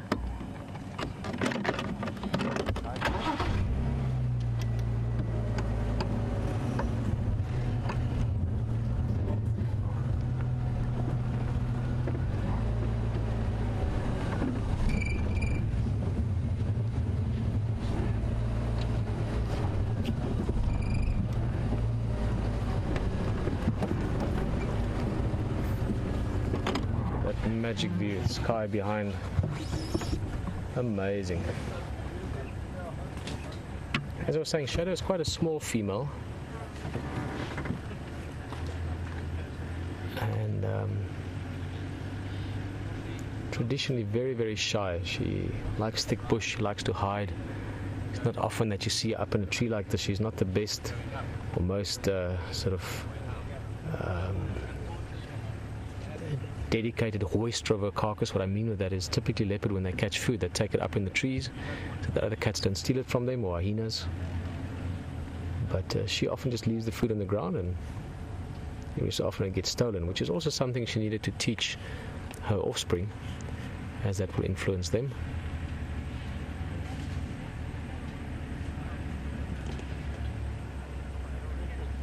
There's a fascinating story about this leopard and her young male cub.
A couple of things to keep in mind with the drive.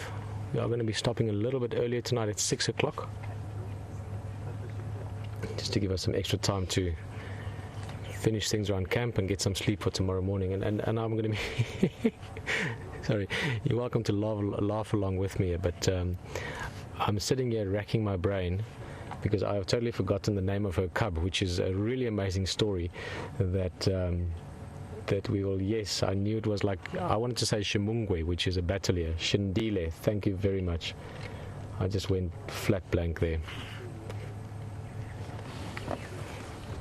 Now, Shindile is a young male, but let me not get ahead of myself. We would love to tell you that story more in depth. It's one that if you haven't heard it, will fascinate you.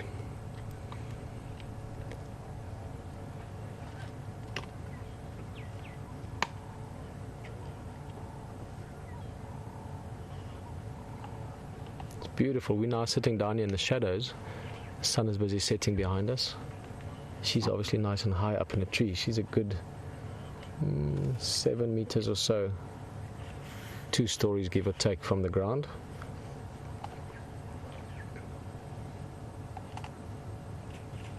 And that's important for her because now she can finish that food at her leisure.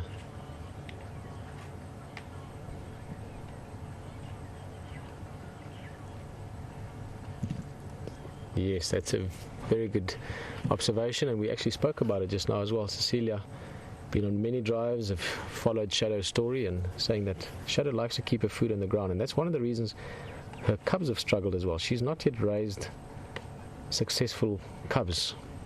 Sindile would be the closest she's come to that so far, and part of that reason is because their food gets stolen so easily. She doesn't do it, and she doesn't teach her cubs that well to take the food up into the tree, which is strange because she grew up with Karula, her mother, which many of you know. Karula is a far above average leopard in the sense of hunting ability, protecting the food, and raising cubs. I mean, leopard mortality, Brent was saying earlier today that according to Panthera, the guys that study these cats, the leopard mortality rate is up to 70%. That means out of 10 leopard born in Sabi Sand, 3 make it to adulthood on average. Now Karula, up until her recent bad luck with hyena and her cubs, had raised all of her early litters, all of the cubs. So this one, Shadow, her sister Tandi, who by the way takes her food up the trees all the time, Misho and Duna, 2 male offspring. Then there was a litter that I didn't know very well, I can't remember their name, and then of course Kunyuma and Quarantine, the guys that we got to know quite well. Each time of those she'd raised both cubs, and her mother Safari was also phenomenally good at it. So it shows you just how different personality comes through in the end, or how different genetic traits can come through as well.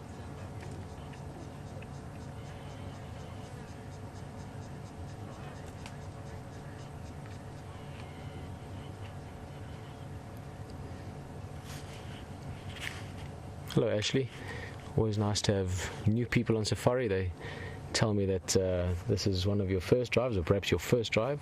Awesome to have you here. Ashley's asking, how do we know which leopard this is? Well, in English there's a saying that backs up our theory, and that saying goes, a leopard doesn't change its spots. So that's the key to that. So you get to know certain patterns on them. Whether it's whisker spots, one of the ways you use the spots around the facial markings, otherwise just markings on the face. With Karula, for instance, this one's mother, you can actually see the word wow in the spots between the brow, sort of between the eyes or above the eye line. We used to have a big male leopard here, beautiful male to the east, years ago when I was guiding here, called 3-spot, because he had these perfect 3 spots on his whisker line. So different cats you can recognize from their spots.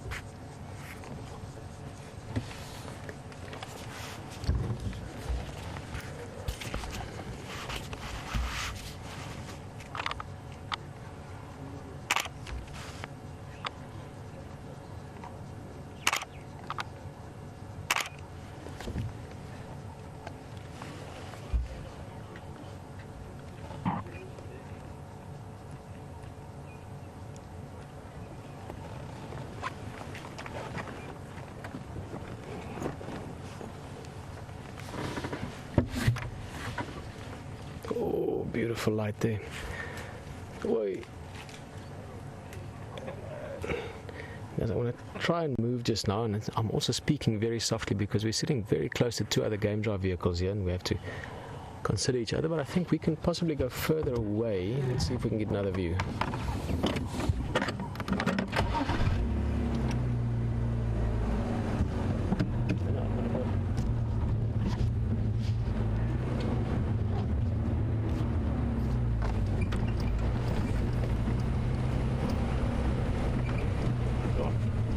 Beautiful sun setting. Look at that. Well, we're going to go from this sunset to another beautiful one that HT's been setting up to you. I'm sure it's going to be stunning. Enjoy.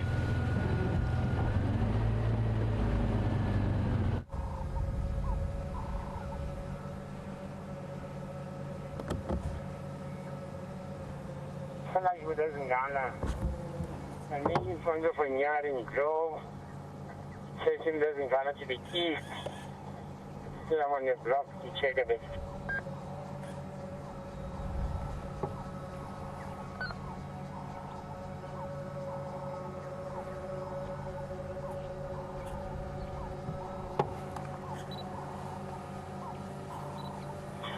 from? I'm on pipeline. I'll come down dollar right to the east of Kaimanji and come give you a hand.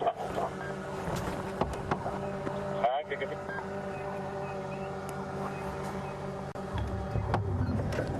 Yeah, good. Let me know when you are. Beautiful. Oh, beautiful sunset there with HT.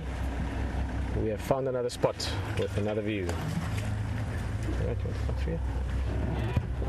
just have to quickly make some space here. One of the other vehicles.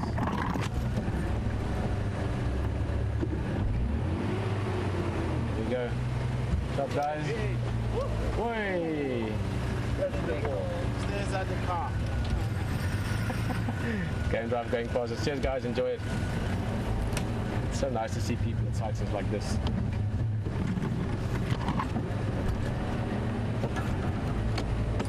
People always have this big, happy smiles on their faces.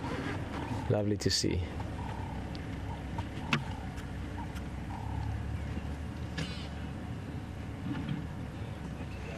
Now, just to get back to it, sorry, there's been so much commotion here with the other vehicles, but she's got a good place there, although it's out on the proverbial limb now where she's got the carcass. She's eaten most of it. She will finish, unfortunately for us, I think, this food tonight with a little bit of, actually with a lot of luck, we might find her here in the morning, but more likely she will finish this tonight. Hopefully we can find her again tomorrow. But just brilliant to see her. I mean, this is a cat I've known since she was a cub, running around with mum, playing with her sister. So it's always nice to see her again.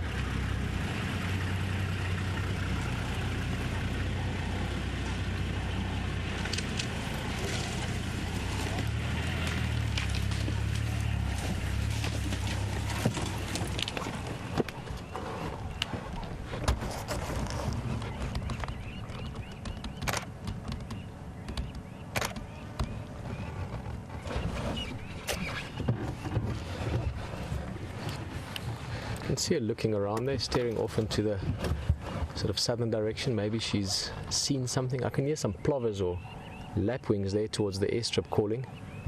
Who knows, maybe a hyena, we saw some earlier. Tasting the breeze and smelling that there's a carcass somewhere to be tracked down.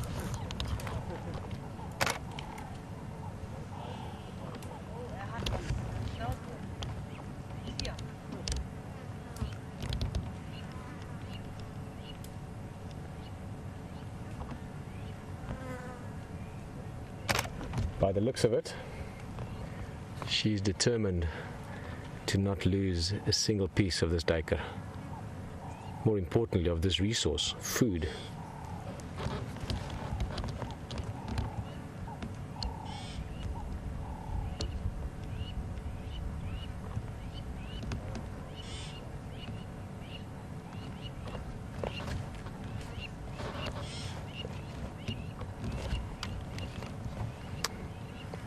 Hello from Connecticut, if I got that right, it's breaking up a bit on the radio, but Joyce asking, how close are we to Aretusa Lodge and more importantly the waterhole there? In a straight line, not very far, kilometre maybe, less than a mile. Oh, beautiful, she's moving. Oh, almost falling herself. That's a tiny little branch that she's on, keep that in mind. Amazing view, how lucky we are. You can see her checking around, looking around. As I said, this is the time, evening is upon us now. So she's got to stay very alert for potential threats. She's safe up in the tree. But perhaps, like Joyce was saying there, asking about the water, perhaps she might consider going for a drink. It's not that far away.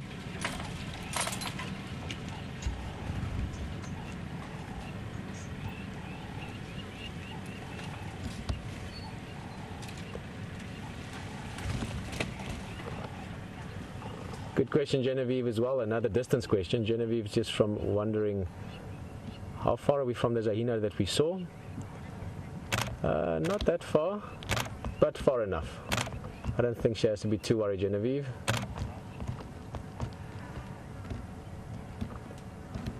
More than a kilometre, I would say.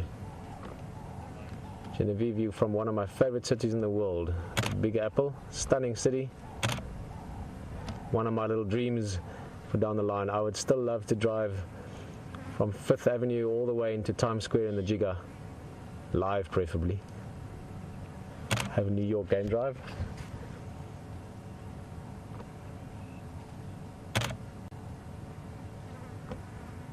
You can see how she's just looking and checking. Just to give you an idea of how high up she is in the canopy, there's some vehicles under the tree, so we can't show you the ground, but we can certainly show you what she's sitting in. Look at that, she's going down. Beautiful when they move. I just love watching leopard move.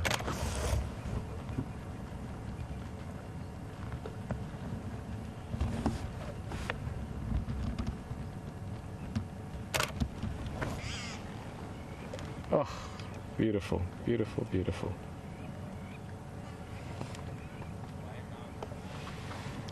Let me just see where she's going next. As I've mentioned, but let me just mention it again. I am speaking quite softly.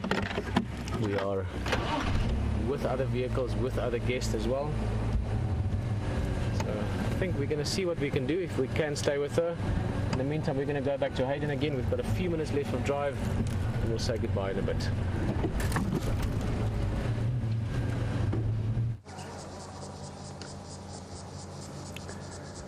Well, the end of a beautiful day here on Juma and Arathusa, and what a fantastic way to finish with Pete and Shadow.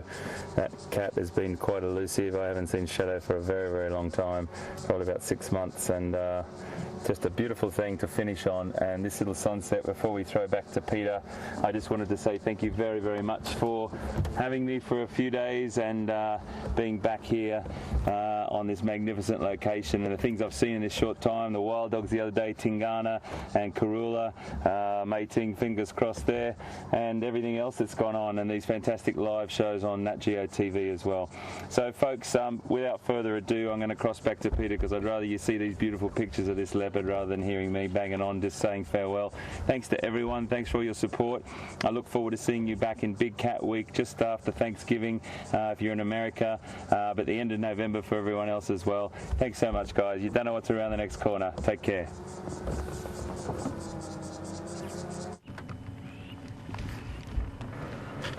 Well, HD had a great drive. I know he was just looking forward to getting out there, although I know he would love to see this cat. He has a soft spot for Shadow.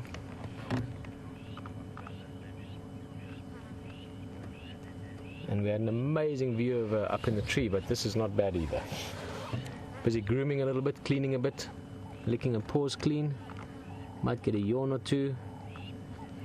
And I'm a little bit excited about the fact that she left the food up there, because there's enough left that maybe she could still have this in the morning, although I think she will probably finish it tonight, but one can always hope.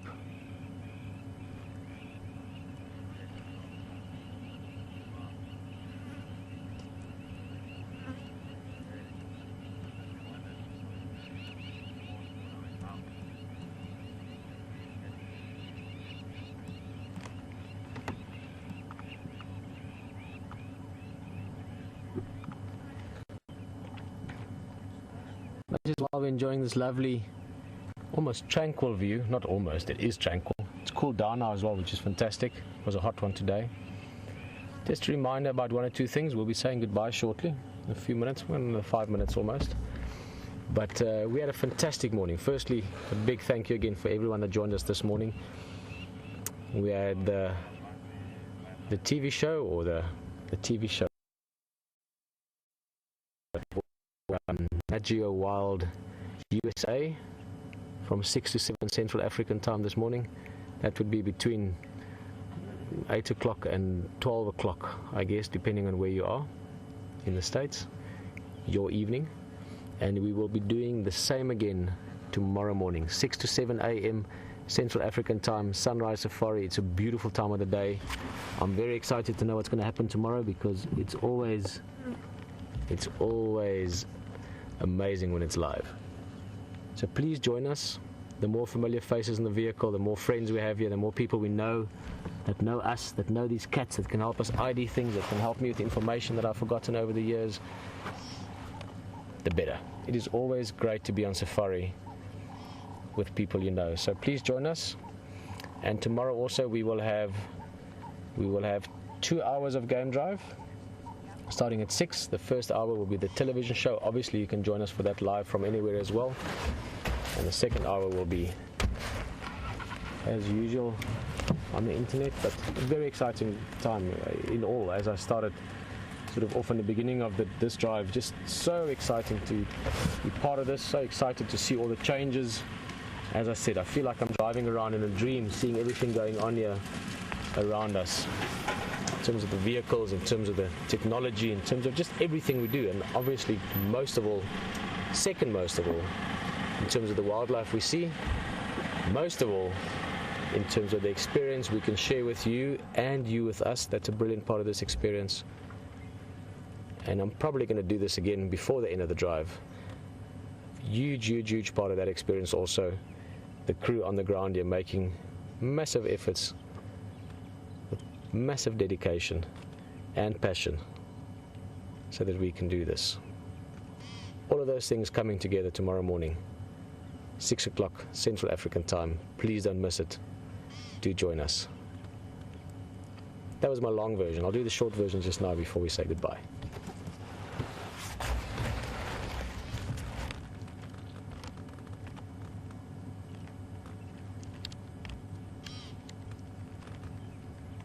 Well, breaking up there a bit, but I could hear it. Just your comment there, Debbie. Very true comment. Shadow is such a great survivor.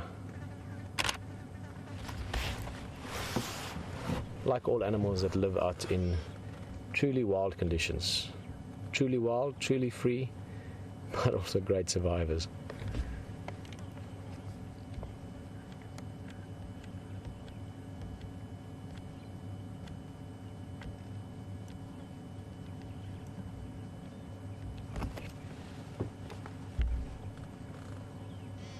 Fast breathing, belly's full, and it's hot.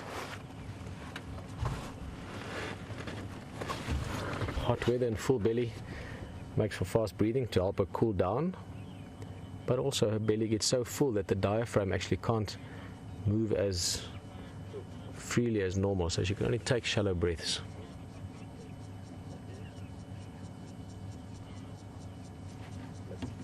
Ufambile? Yeah.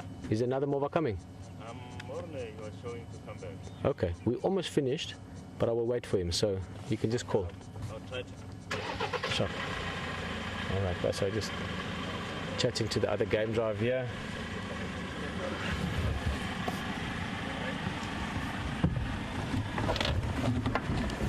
Guys, well, quick thank you and a quick goodbye. It's been such a pleasure, such a privilege to be back here again. Please join us in the morning. It's going to be lovely. Not lovely, it's going to be amazing. It's going to be spectacular, all those things, trust me. It's going to be awesome. Ryan, nice to have you in the vehicle, and the whole team of WildEarth, thank you so much. We will see you again tomorrow morning, 6 a.m. African time.